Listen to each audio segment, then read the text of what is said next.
ஓம் ஸ்ரீ ஸ்டைரா. இந்த சத்யசாயி அவதார் நம்மளுக்கு இந்த கலியுகத்துல கொடுத்திருக்க பொக்கிஷமே இந்த ஹியூமன் வேல்யூஸ் தான். கீதையை எப்படி கிருஷ்ணர் அர்ஜுனுக்கு கொடுத்தாரோ அதே மாதிரி சுவாமி நம்மளுக்கு இந்த ஹியூமன் வேல்யூஸை கொடுத்துருக்கு.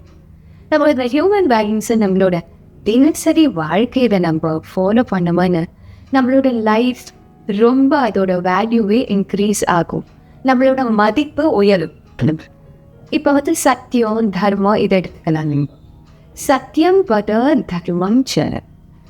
ஆனால் நிறைய பேர் இப்போ என்ன அபிப்பிராயம்னா, இந்த மாதிரி காலத்துக்கெல்லாம் சத்தியம் தர்மம் அதெல்லாம் ஒத்து வராதுங்கிற மாதிரி. பட் ஆனால் என்னோட அபிப்பிராயத்தில் நம்ம எதுவுமே நம்ம ரொம்ப சுவாமி மேலே ஃபேத் வச்சு ஃபாலோ பண்ணோம்னா சுவாமி நம்மளை டெஃபினட்டாக ஹெல்ப் பண்ணுவாருன்னு எனக்கு ரொம்ப ஃபேத் இருக்குது. அதே மாதிரி ஒரு சின்ன எக்ஸ்பீரியன்ஸ் நான் ஷேர் பண்ணுறேன். நான் என்னோடய ஜாப் ட்ரான்ஸ்ஃபரபிள் ஜாப், அதாவது ஒரு சென்டர்லேயும் ஒரு 5-6 வருஷம் இருக்க வேண்டியிருக்கும். 2012 என்னோடய போஸ்டிங் கோவாவில் கிடைச்சிது. நான் என்னோடய வயசான பேரண்ட்ஸையும் கூட்டிக்கிட்டு நான் கோவாவுக்கு போனேன். அங்கேருந்து ஒரு 2 வருஷத்துக்குலாமே சேர்மன் மாறிட்டேன். அப்போ சேர்மன் குட்வில் ஜெஸ்டருக்கு யாருக்கெல்லாம் ரொம்ப அவசியமோ அவங்கெல்லாம் ட்ரான்ஸ்ஃபருக்கு அப்ளை பண்ணலாம், நான் தரேன் உங்களுக்கு சாய்ஸ் அப்படின்னு சொன்னார். அதனால் நிறைய பேர் அப்ளை பண்ணாங்க. அப்போ என்னோடய கலீக்ஸ்லாம் கோவாவில் இருந்தவங்களாம் மும்பைக்கு அப்ளை பண்ணாங்க ட்ரான்ஸ்ஃபருக்கு. அவங்கெல்லாம் சொன்னாங்க நீ அப்ளை பண்ணுறது தானே அப்படின்னு. நான் சொன்னேன் இப்போ எனக்கு ஒன்றுமே அவசியம் இல்லை, அதனால் நான் 6 வருஷம் இங்கே டென்னியரை கம்ப்ளீட் பண்ணுறது தான் நான் நல்லதுன்னு நினைக்கிறேன். ஸோ அவங்கெல்லாம் உனக்கு அவசியன்ற போது அப்போ மற்றும் ட்ரான்ஸ்ஃபர் கிடைக்குமா, இப்போ அப்ளை பண்ணுறது தானே அப்படின்னாங்க. நான் சொன்னேன் இல்லை சுவாமி நம்மளை டெஃபினட்டாக ரைட் பண்ணுவார், நம்ம எப்போ அவசியமோ அப்போ தான் அப்ளை பண்ணணும் அப்படின்னு சொன்னேன். அதே மாதிரி சோதனை என்னாச்சுன்னா, அடுத்த வருஷமே எங்கள் அம்மா வாஸ் டிடெக்டட் வித் டிமென்ஷியா. அப்போ அங்கே இருக்கிற நியூராலஜிஸ்ட்லாம் சொன்னாங்க நீ மும்பைக்கு கூட்டிகிட்டு போனால் அங்கே இருக்கிற ட்ரீட்மெண்ட் இன்னும் நல்லா இருக்கும், அதனால் நீங்கள் மும்பைக்கு ட்ரான்ஸ்ஃபர் வாங்கின்னு போகிறது தான் நல்லது.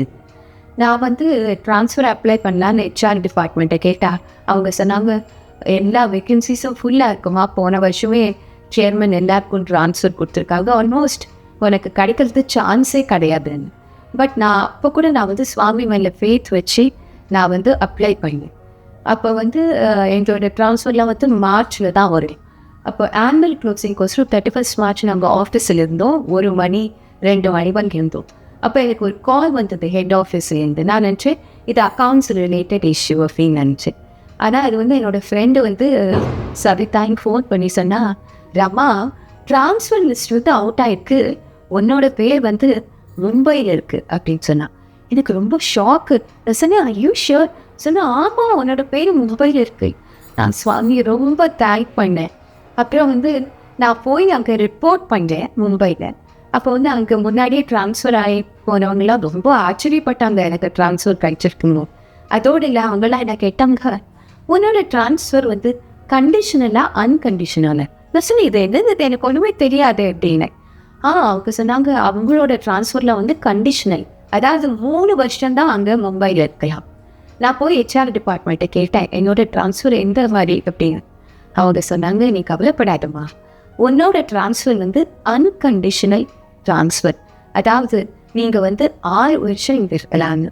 எனக்கு இது என்னன்னா சுவாமியோட அன்கண்டிஷனல் லவ் பாருங்க. நம்மளுக்கு நம்ம கொஞ்சம் கூட சுவாமி சொல்லியதை ஃபாலோ பண்ணோமான்னு சுவாமி நம்மளை எப்போதும் ரட்சிப்பாருங்க.